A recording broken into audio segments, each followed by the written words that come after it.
Welcome to This Day Live, the Sunday talk show, where we discuss all things political, bringing you the top stories from around the world. And with me in the studio today, we have Wale Gomez, public affairs analyst, Professor Anthony Kila, Yemi Adamolekun, and of course, Professor Akinterewa of the Bulitac Center for International Diplomacy and Strategic Studies. This Day Live begins now.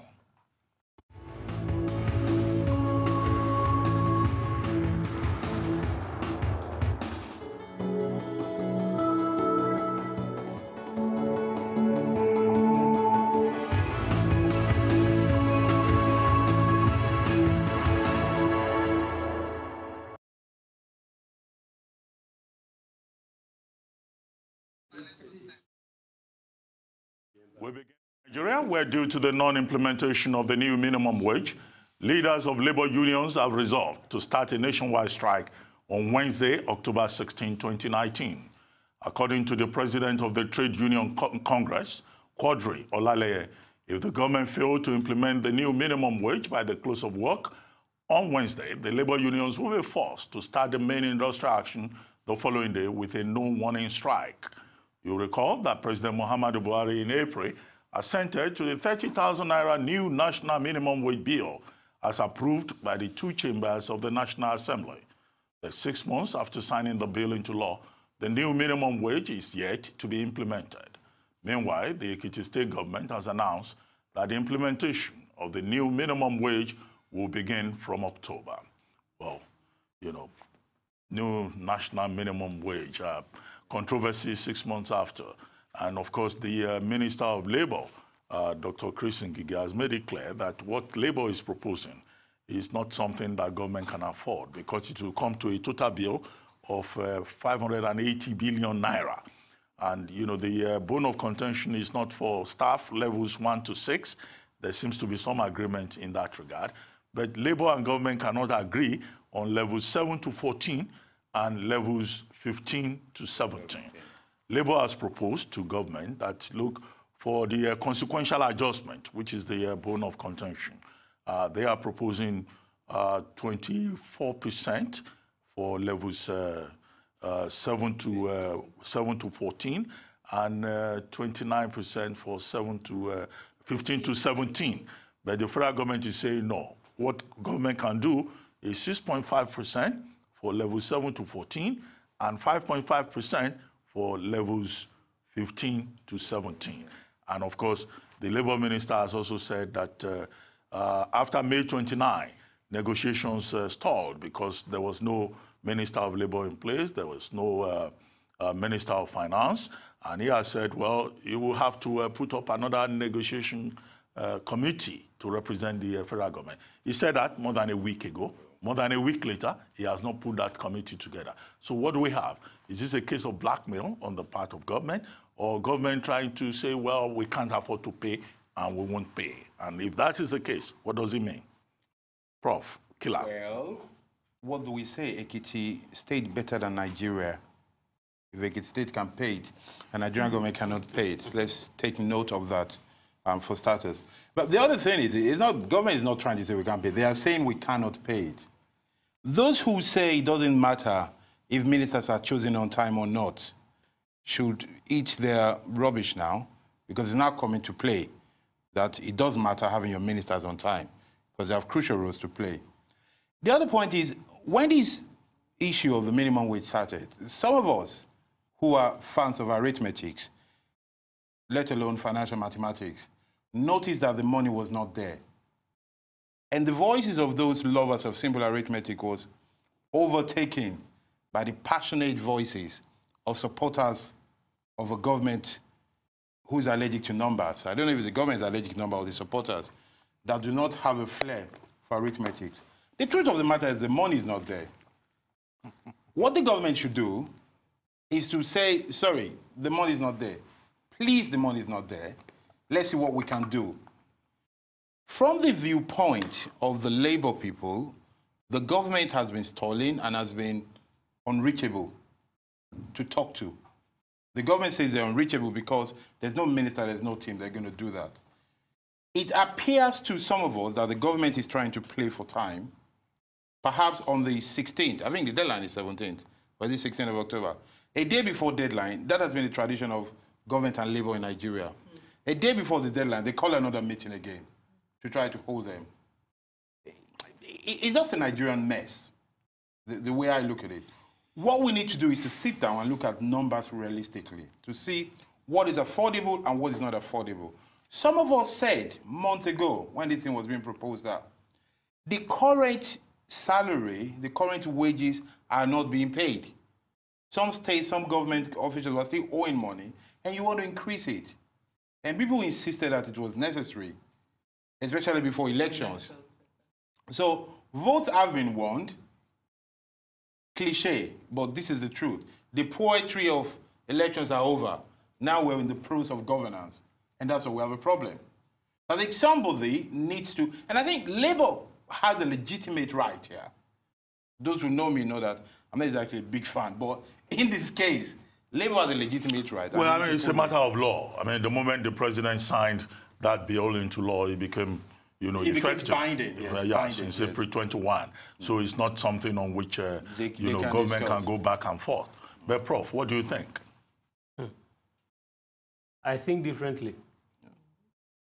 The issue is that I do not agree with the hypothesis of Professor Killer, according to which the money is not there.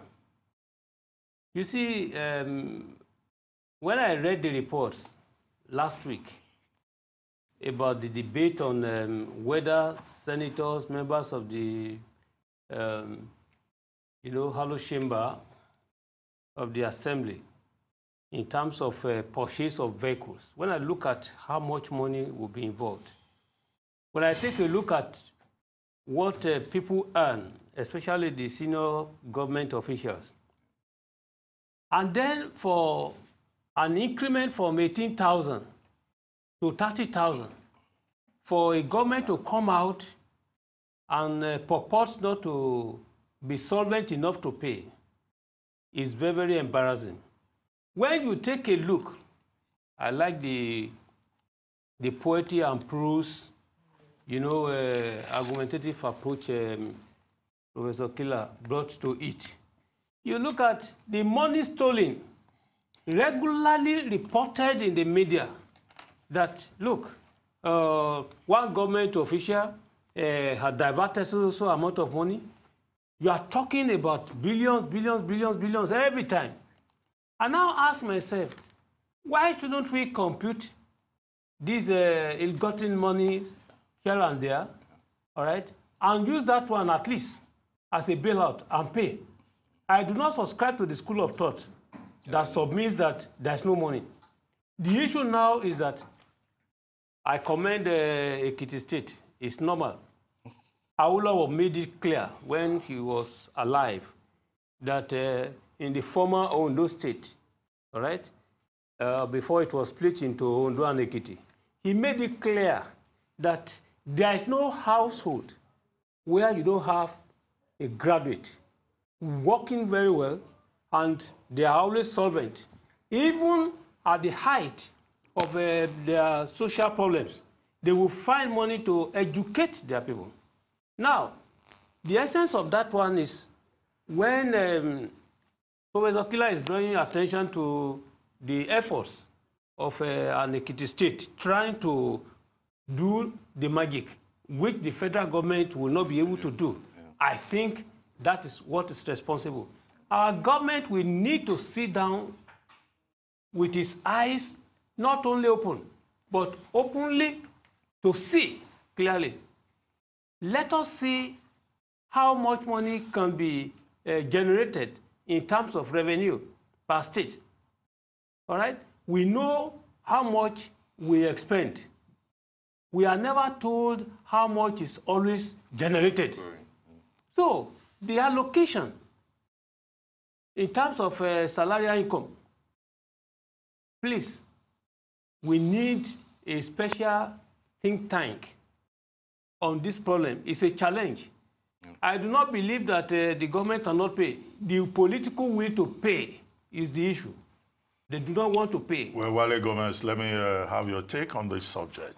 Can government pay, or is government just refusing to pay? It's not about can government pay or can refusing to pay. It's the reality that is facing us in the face. Before they all agreed on a certain amount of money to be paid to this stuff, they should have taken a look at their purse, and if it's not possible, give them the options.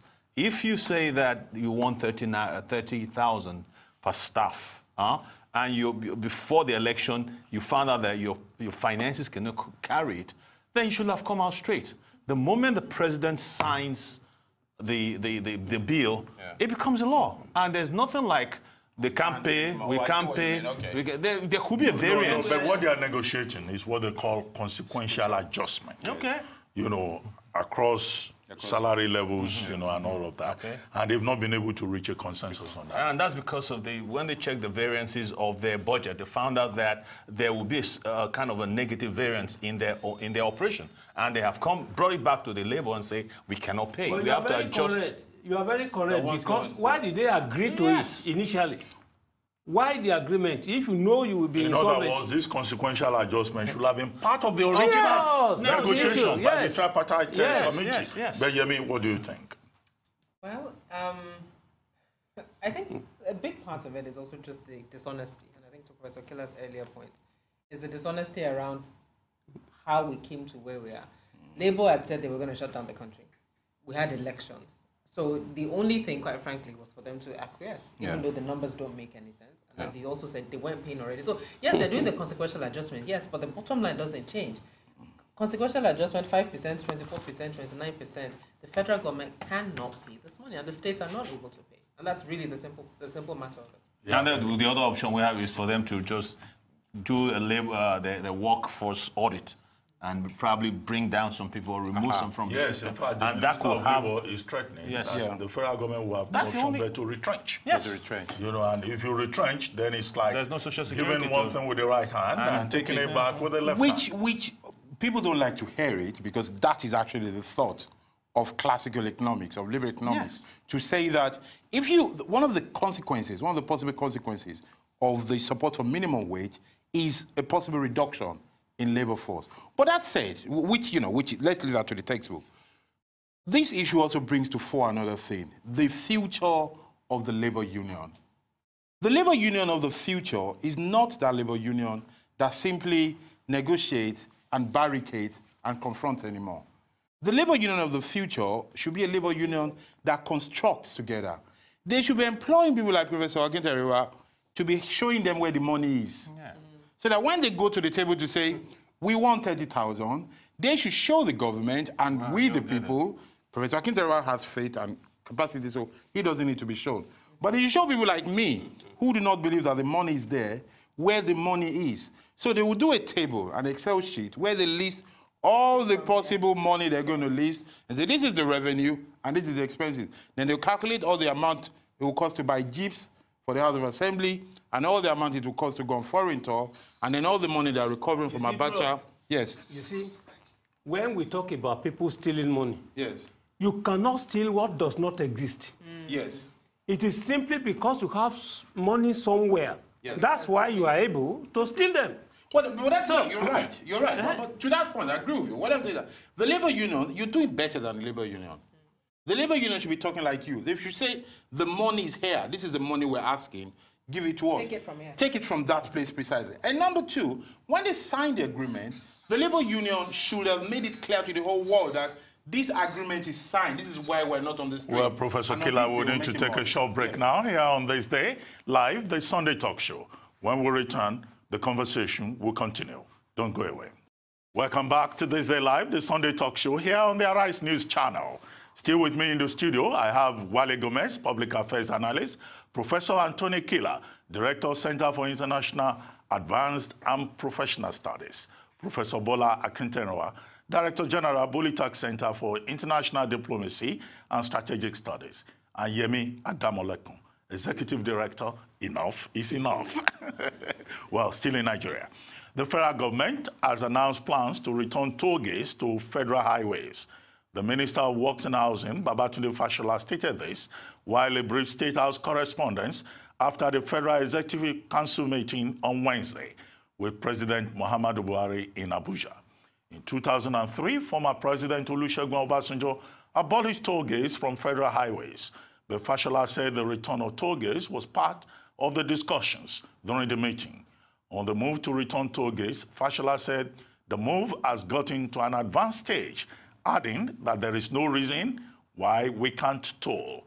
He hinted that the administration was considering a cashless payment system through the introduction of electronic mode of payment. As expected already, there is anxiety among transporters and regular travelers that the tolling will lead to the increased cost of transportation.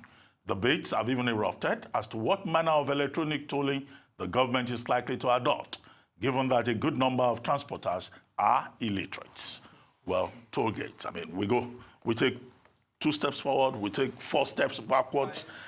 At a time when the toll gates were, removed, the government had a very strong justification. Now, this government says it has very serious justification for bringing back the toll gates. Who will bear the cost? But I think we need to point out straight away that when the minister says that it will be cashless and it will be modern, it reminds you of somebody saying there will be torture that is a bloodless torture. Kind of different kind of torture. An oxymoron, right? that you will get. Let us face it, this coming from Babatunde Fashola's minister, there's a sort of consistency in that. As governor, he did toll gate. He's a believer that you pay for what you use. But did he do it successfully? That's another story. Okay, that's part 2. That's chapter 2 of the book.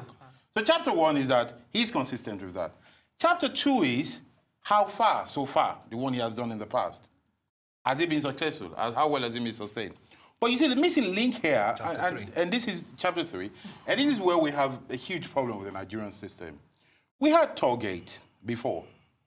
An administration came there and took it off. And took it off justifying why they're taking it off very clearly.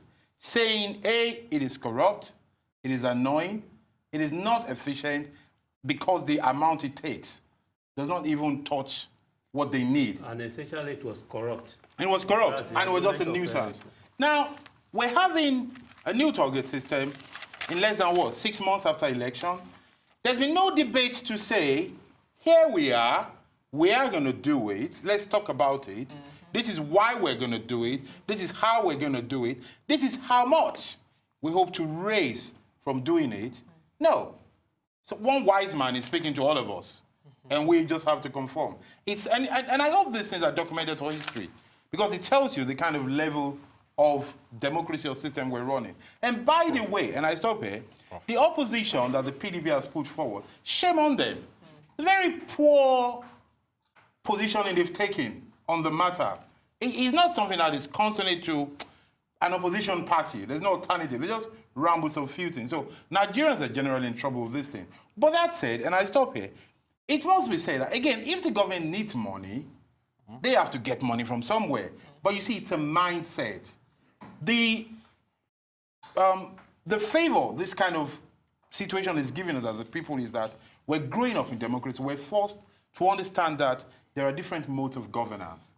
And maybe next time we shall force people contesting to say, are you a tax levier? Are you a target person? Or are you somebody who's going to look for money in different ways? Maybe we'll be forced to ask those questions and make those choices. Because nobody mentioned toll gate in February. Nobody hinted. When they were campaigning. When they were campaigning. They didn't mention that. So you wake up, whether right or wrong, you wake up one day to do something you didn't tell me you were going to do. And you expect me to keep quiet. No, but that's a bit strange. Well, that is the responsibility of any government. Yes. A government may not come into the open to give you, total plan. Yes, total plan. Yeah. The issue is not basically that the Nigerian public had not been told. You see, what I found very interesting in Fashola's statement is that he admitted that toll gate itself, bringing it back, will not imply that the total cost for construction of new roads, maintenance, will be borne by that. Yeah. Now, I ask myself, if bringing back toll gates will not address the insolvency, then why bring it back? The second point is that one major rationale given by Olusegun Obasanjo for doing away with the toll gate was that 63 million naira was generated on a daily basis, while the cost of maintenance, etc., all along, in fact, was very, very prohibitive. And said, look, it doesn't make any sense. He introduced the idea of fuel tax, you know, and you are traveling either on road by air. He incorporated that fuel tax. 5%. 5%. Now, when we are coming back again, are we removing the 5%? Tax, yes. That one will stay there, and then additional taxation brought in just a week or a fortnight ago. VAT increment from 5% to 7.2%. To the extent that even when you now have to go to the bank to save money, then you still have to pay. And I think that there is no need for overkilling with this type of taxation that Buhari administration is bringing in. I don't want to agree with you on all these postulations. I feel that if most of us, when we travel on the express road, we know that we see the miscomfort on going on those roads. And the biggest problem with Nigerians in court is maintenance. And if what is the guarantee that additional taxation will translate into better maintenance of the roads? I'm not through this. And what is the guarantee that this will not be used, as we have seen in the past, for political patronage? Because many of those toll gates were handed over, you know, to party members for their own purposes, not necessarily for public revenue. If you go through the system, you find out that a lot of things that do happen in Nigeria, we go on assumptions. If we can say that in most countries, which we all have been, there's no way you go by the highway that you won't pay something, a toll for maintenance. And if we're saying that the roads are not looking good, then we can start shouting that they're collecting money from us. But some money has to come from somewhere. They're already collecting money. The point is they're already collecting a lot of money from us. Not for maintenance. No, for everything. For everything. For everything. Now, this is the point that you're talking about the pros of governance. Underlying what we discussed in the first segment and now is just transparency. And that's where we are. So Labour is asking for money to pay minimum wage. So there can be, not even minimum wage, a living wage. So people who work can earn a living. But you have members of the National Assembly who get a gratuity after every 4 years, even if you're in the National Assembly for 4 different terms. You have allowances that are unaccounted for, cars that we need to buy every 4 years. I mean, so you have a certain segment of the people who serve, whose needs are met, no question. No question at all. Governors get a pension after serving for 4 years. Meanwhile, someone who served for 35 years, their pension is not being paid. So there are fundamental issues in how we handle money and transparency. So if you fast forward now that to Lagos, Mr. Fashola is saying he wants to toll and blah, and blah. We haven't had a conversation, as you've said. We haven't had a conversation on how the money will be used. What exactly are we going to use this money for? And the Lagos toll that he left behind. Did Lagos State not end up buying it back? I mean, the structure of it is a whole conversation on its own around how Lagos State dealt with this Lagos toll. Is it meeting the returns? Is it giving the returns that it was set up to give? Starting point. Now, we build tolls again. There's a whole construction process. You award contracts, and you collect money. Any government that says it's stopping something because of corruption speaks to its what's the word I'm looking for? Incompetence. That's the word I'm looking for. Because if you're saying it's because of corruption you're stopping something, it means you're incompetent enough to plug the holes to plug the holes in the system. Then you're countering what Obasanjo had done on that toll gate issue. That is because of corruption that he's taking it off. That's my point. So you're saying his government was incompetent and the new government is coming in. Against the government. He's talking about Nigeria. As a process. It doesn't matter who's there. This is very crucial. It doesn't matter who's there. So we don't deal with the fundamental issues. Yes. So Obasanjo said it was corruption. Now we're going to bring back the tolls. Have we sorted out our corruption issue? No. That's the reason why what should come first? What should come first? Is it the tolling that the minister is insisting upon, or the fixing of the roads. Because, I mean, if you ask Nigerians to pay tolls, and the roads Show me something. in the terrible state that they are in. It's in a horrible state, and there's no way they fix. And you see, and now this is Prof, can you just give me 1 minute? They are fixing the roads right now, especially from Lagos to Ibadan. It's being fixed. No. Hold on, I know what I'm saying. I know where I'm going. We all know where they're going. What I'm going is that you need some funds to maintain those things. Are you going to plug it for another software? So what you're saying is, Plug it for people who are overpaid to do nothing. say then you need to, for that, you need to go to the assembly and change that. Yeah, but as of now, we need funds to take care of those things. Do you know one after the other, please. No, but hold on, sir. To do tolls, do you just wake up and do tolls? You don't need to go to... No. You got to do all that. What I'm saying is that there's got to be funds to manage those. The new roads have been built. You can't just leave them the way it was before. Why not fix the roads first? They're doing it now. Ask for tolls. So they're doing it now. Fairness. How many of the roads have been They're fixed? now from Lagos to Abeokuta to Ibadan. You see that it's been That's done. the one you know. That's the one I know. About the Port Harcourt. It's gradually. It's a gradual process. Hold on, please. It's a gradual process. Please, Wale Gomez. you see, Prof, yes, Wale- quickly. Let me just draw your attention to what the chairperson of the Nigerian Institution of Highway and Transportation Engineers, all right, an organ of the Nigerian Society of Engineers, what he did say about this thing, that for almost 50 years now, attention had been drawn to how Degrading gradually. precisely this problem should be addressed. They've been given But what the is solution. of relevance to us here is that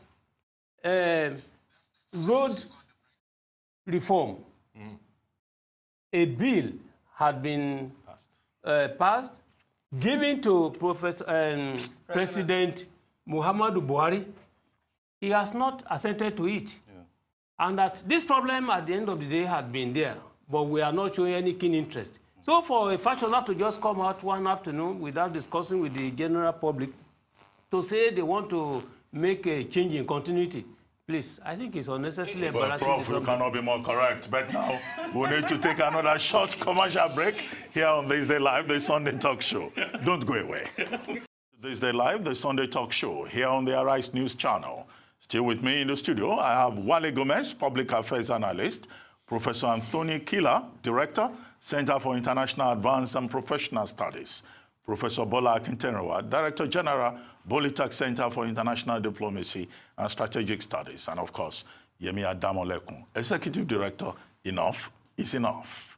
Now, let's go to the United States, where a second whistleblower has come forward in the impeachment case against Donald Trump, the president. That's according to a lawyer representing the First Source, raising questions over whether the president abused his power in requesting foreign help to investigate a political rival. The latest informant is also an intelligence official who may have first-hand knowledge of the phone call between President Trump and Ukrainian Senator Mitt Romney of Utah, a member of his own party, after Romney called Trump's appeals to Ukraine and China to investigate former Vice President Joe Biden and his son. Now, I mean, we have this issue. The senator says what President Trump has done is wrong and appalling.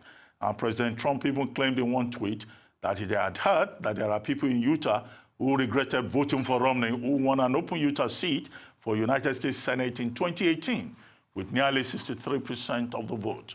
Safe to say, this is Trump's week of impeachment rage. The U.S. Supreme Court is now set to reconvene tomorrow with sexual minority rights, abortion, immigration, and guns on an incendiary list of cases as the American political scene reaches fever pitch over efforts to impeach President Donald Trump. Prof, I'll start with you. Do you see any prospect of President Trump being impeached or the possibility of his being removed from office? Because there's a difference between impeachment and removal. If he's impeached, he will be the third American president to be impeached. Okay. I think the two are possible. Impeachment and removal. Either. Yeah, anyone is possible. Anyone. The issue at stake is the determination of the extent to which Donald Trump is perceived to have abused his office as President of the United States in seeking personal, selfish gains, which is outlawed. And the mere fact that Donald Trump tried in vain to prevent access to his telephonic conversations, because that had failed, and the Democrats have eventually kick-started discussion on that. We can never predict the outcome. We have some Republicans who share, the anti-Trump sentiments, even though they are Republicans. Now, the people of the United States are watching with keen eyes what is going on. And the extent to which Donald Trump now has presented himself in the eyes of the American people is such that there are sentiments, all right, favoring that, look, he should be either removed or impeached. To provide something like a concrete answer to your question, impeachment or removal, I would say that the processes of impeachment, all right, may be more difficult than getting him removed. Especially, no, but there can't be removal without impeachment. No, I'm coming. Yes. I am very conscious of that. Yeah. Removal precedes impeachment. Impeachment precedes removal. No, I am arguing to the contrary. You see, it's a matter of law. Yeah, precisely. It's laid down in the U.S. Constitution, in the American issue is that, Constitution. look, impeachment means that he's been found guilty. Yeah. And the moment you are found guilty, the next thing is to remove. That is one way of... Yes, now. Let me tell It's you. not automatic. No, automatic. Look, if you want if you want to remove any president, all right? You want to impeach him? There must, of course. Yeah. You must have a fault. You must have the guilt well established. The mere fact Even that if you have the guilt well established, if the one part of the Congress or Senate, like the Republicans, don't agree because of the yes, you don't. Hey, You we can't go. know. For removal, you need two-thirds Two-thirds. of the Senate. But that- first, What he's just saying is that for even to remove at all, you must impeach first. You must impeach. Then you How do you then impeach? your vote process. anyway, that's not the issue. Can we deal with the issues rather than That's the due process. Yeah, that's the process. That's the due process To be followed. See, to be followed. Let me come in here, Prof. You see, the problem with Trump is that what he has done is just amazing to the simple Americans. That's number one. But the problem is that the fact that the House is governed by the Democrats, it's an automatic right that he will be impeached there.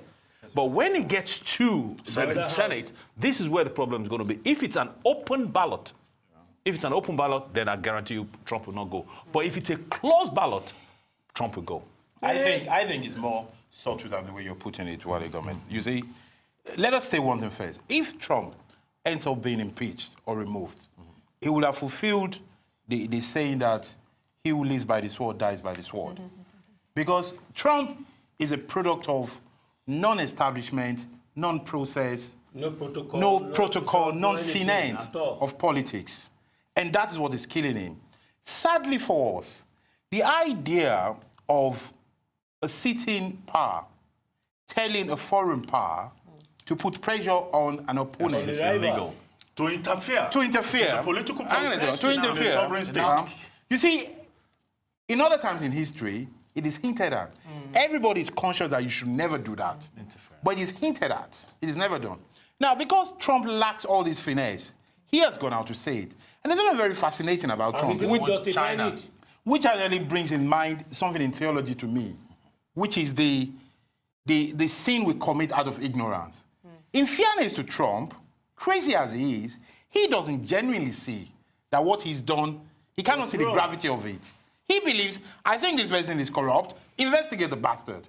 That is the way Trump thinks, and that is the way he speaks. And if you do it, there will be quid pro quo. There will be quid pro quo. And he doesn't see that as corrupt. And he doesn't see that as corrupt because he hasn't got the finesse of a democratic system.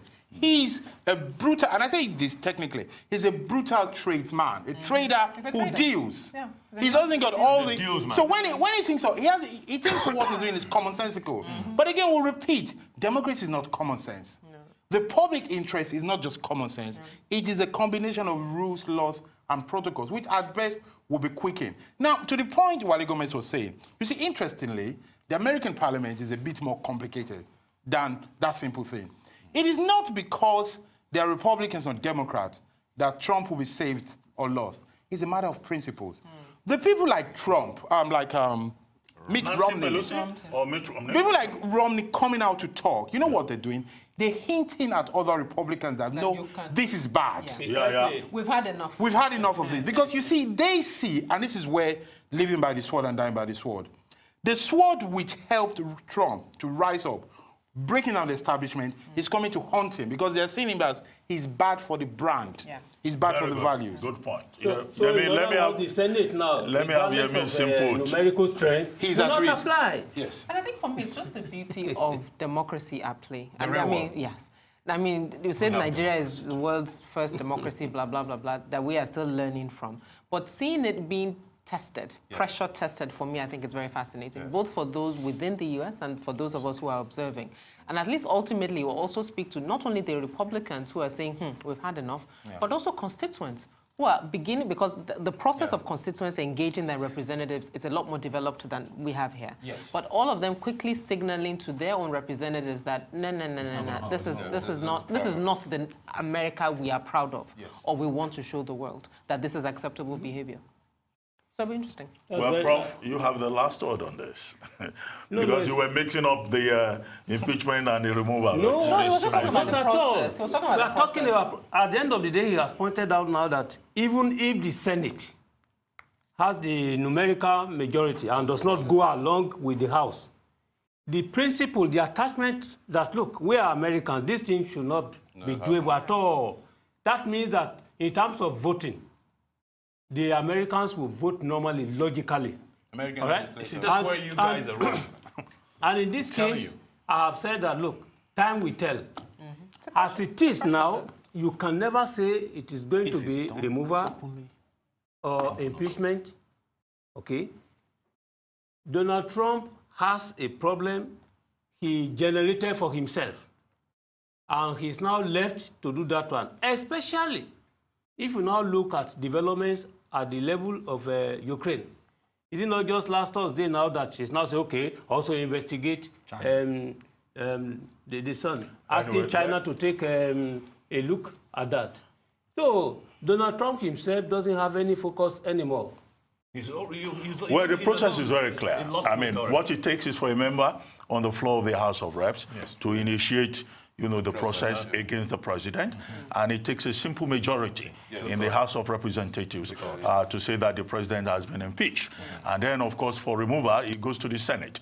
The president, the Chief Justice of the Supreme Court of the United States sits, over it. You have the Senate acting as jury. You have the House of Reps putting the case across.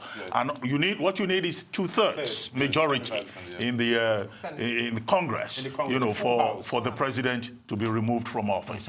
That may not happen, maybe because of the numbers, because you cannot read the minds of the senators. No, just a moment. The Republicans have 23 members. The Democrats have 27 members in the Senate. Now, they may not get the numbers, except you have some Republicans, as Killer pointed out, joining the Democrats to get the right numbers to impeach the president. However, there will be midterm elections next November. If that happens, if the equation changes and the Democrats win majority in Senate as a whole, then of course if you have the entire Congress in the hands of the Democrats, then of course Donald Trump may still be impeached. So, Prof, you may be right. Time will tell. Let's take another topic. Hong Kong police fired tear gas at pro-democracy protesters after tens of thousands hit the streets once more to defy a ban on face masks, despite half the city's subway stations remaining closed. Large crowds marched through torrential rain in unsanctioned rallies on both sides of Victoria Harbour earlier. Clashes soon erupted between the police and protesters who blocked roads and built barricades in at least 3 different locations. Protesters have staged unsanctioned flash mob rallies across the strife-torn city in recent days, some vandalizing subway stations and shops, after Hong Kong's leader outlawed face coverings at protests. Now, we'll take a short break. When we come back, we'll have a conversation around the situation in Hong Kong. We'll take a short commercial break now. We'll be right back. Stay tuned. Welcome back to This Day Live, the Sunday talk show here on the Arise News channel. Still with me in the studio, we have Wale Gomez, Public Affairs Analyst, Professor Anthony Killer, Director, Center for International Advanced and Professional Studies, Professor Bola Akintenuwa, Director General, Bolitag Center for International Diplomacy and Strategic Studies, and Yemi Adamolekun, Executive Director, Enough is Enough. Now, before we went on a break, I had introduced the Hong Kong topic. In Hong Kong, Carrie Lam, the chief executive, has now invoked emergency powers to place a ban on the use of face masks. And this has generated a lot of controversy. There are people who say this could have implications for Hong Kong's reputation as an open hub for financial activities in that part of the world. And that, in any case, is an attempt to intimidate protesters. And that it may not work. After all, in France, Emmanuel Macron placed a ban on the use of, masks and yellow vests by the protesters, but they defy them. And in Hong Kong, the protesters are saying, no, we will continue to wear our face masks because those face masks protect them from tear gas, from police. It also helps to mask their identity. But meanwhile, we have this crisis in Hong Kong. Prof, let me start with you.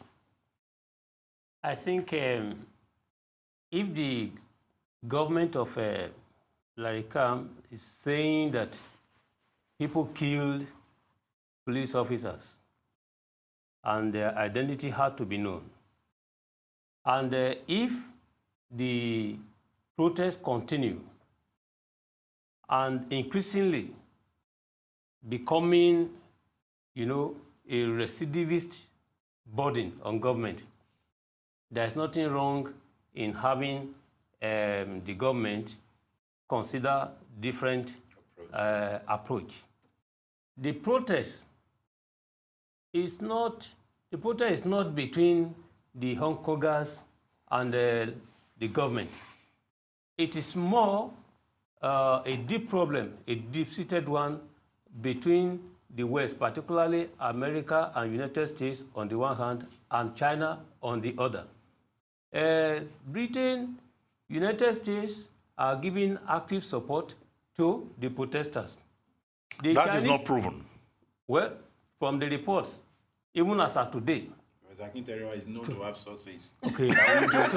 so you can see that people fly to London to join the protest. Yes. Okay? Fly to London to join the protest, not Hong Kong. They fly within the United Kingdom to meet in London to support the protest in Hong Kong. The reports are there. I'm not fabricating any information. So, in this case, there's no way China will be prepared to agree that what the protesters are asking for, which is sovereignty. All right? China will insist on one China, two systems. And even this scenario one, you remove Larry Kam, Carrie Lam. Now, you remove her, the successor cannot be anti-China. No, mainland China. It's not going to be possible. Yes, Prof. China will not accept that one. You are correct. I mean, the concern is that Beijing has a hand in this clampdown on the protesters. And that, these emergency powers that Carrie Lam has invoked, there may be no end to it. Yeah. She may go beyond, face masks, to talk about basic freedoms. Yeah. And what are the protesters asking for that they don't have? They want, that bill, the extradition bill. They want it completely set aside. Yes. She has acceded to that. They want independent inquiry into the killings. They want democracy they want regime change. Yes, and then they want a situation whereby those who have been responsible for the attack on the protesters are brought to book. Yeah. But Yemi, what do you think is going on? I mean, for Prof's sources, the basic thing is just from a Western point of view.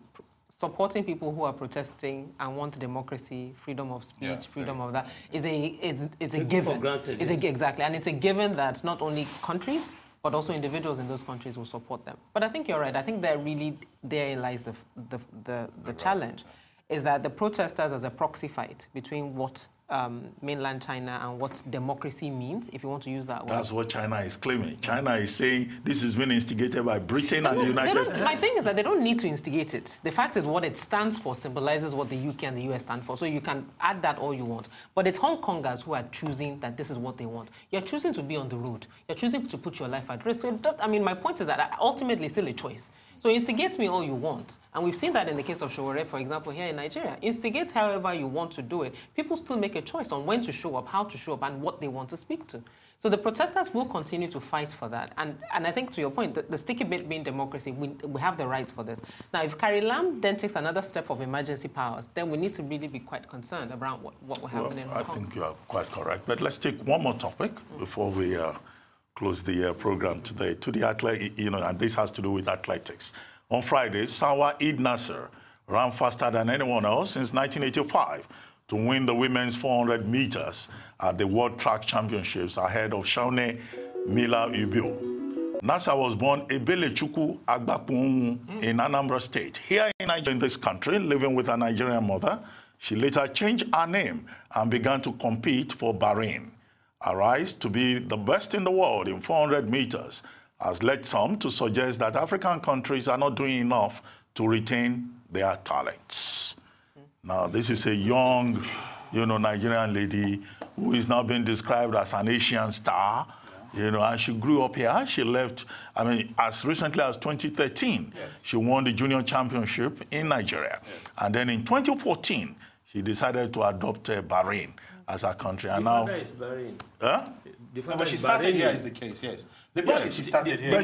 The mother is Nigerian. Yes. The father is from Bahrain. Yeah, but you see, the point is she started here. Yes, she started here. She was trained originally by even a Nigerian coach, one John Obeya, and she was competing originally as a Nigerian. I actually have that, which is valid in the sense that she's even of dual nationality. I want to use that. But there are quite a number of others who are not dual, who have full-blooded, both father, both mother are Nigerian, who've gone to... Like Abubakar Abbas, Yep. who is in Bahrain, like Francis Obileku, who is an athlete for Portugal. Look at the Greek basketballer who actually had changed his name to almost Adetokunbo. Almost Greek name. But the fundamental point is that is the truth. Nigeria does not take care of its own talent, but we like to celebrate them when they're in the diaspora and they're doing well, without fixing fundamental problems. And it's the same thing with the way we also look at news cycles. We talk about it, that government responds to international news. So it's almost the same thing. And for example, I want to talk about the Chibok girls really quickly. 2,000 days yesterday. You are changing the topic. No, just to use, I'm using that as an example. 2,000 days yesterday that they've been missing. One of the mothers was at ONGA, side meetings at ONGA, presenting at ONGA, having meetings. And I think part of why she needed to go was to put, again, international focus back on the issue on the country, because she felt her country wasn't doing enough. And we keep having this cycle of Nigeria, I don't know about the rest of the continent, but I'll speak for Nigeria, not treating its citizens with the way it should. Yes, Professor Killer. Exactly. I pick on that has now turned to that. 400 meters champion. That's his cousin. Well, congratulations to her. Indeed. Congratulations to her. But we talk about stars. You talk about the Greek, you talk about the other Portuguese people. Those are even stars. Let's talk about a number of competent people. Our doctors and our nurses. This is how it starts. Yeah. A system that works will see stars shining. Yeah. When the system doesn't work, people do not shine. Okay. Where we are, what is gone is gone. But I really hope that the new Minister for Sport, or whoever in that circle, can actually, or for whatever is worth, just go back to go and say, who was in charge of the Athletic Federation of Nigeria when that girl started and when she left? What happened? So that it won't happen again. Even if they're not going to jail or punish anybody, let us just understand what happened while she left, so that it does not repeat itself. Why a lot of them have left? Because this one case will help us to understand why they're leaving. What can we do better? I have a personal experience on this thing. Yes. The previous fastest man in Nigeria, the son of the former minister, what's his name? It's okay, go ahead. Okay, the former. No. He was the former fastest Nigerian sprinter about a year ago. My father was the Minister of Work. And he was in my presence, and he was telling me that the biggest problem we have as Nigerians is that the people in power try to utilize the fame that they have created without taking care of their needs. So when you now leave the country and go somewhere else and you're treated like a king, well, Gomez, we've got to go. I need to say before we go. We've got to About go. 5 years ago, 10 years ago, Ruben Abati wrote an article in which he asked if those people who are taking allowance have their own allowance paid or not. We've got to go. On that note, we have to call it a day. You are quite right. You've been watching This Day Live, the Sunday talk show here on Arise News. I'm Ruben Abati from our entire team here in Lagos. It's bye for now, and thank you very much for watching. See you next week.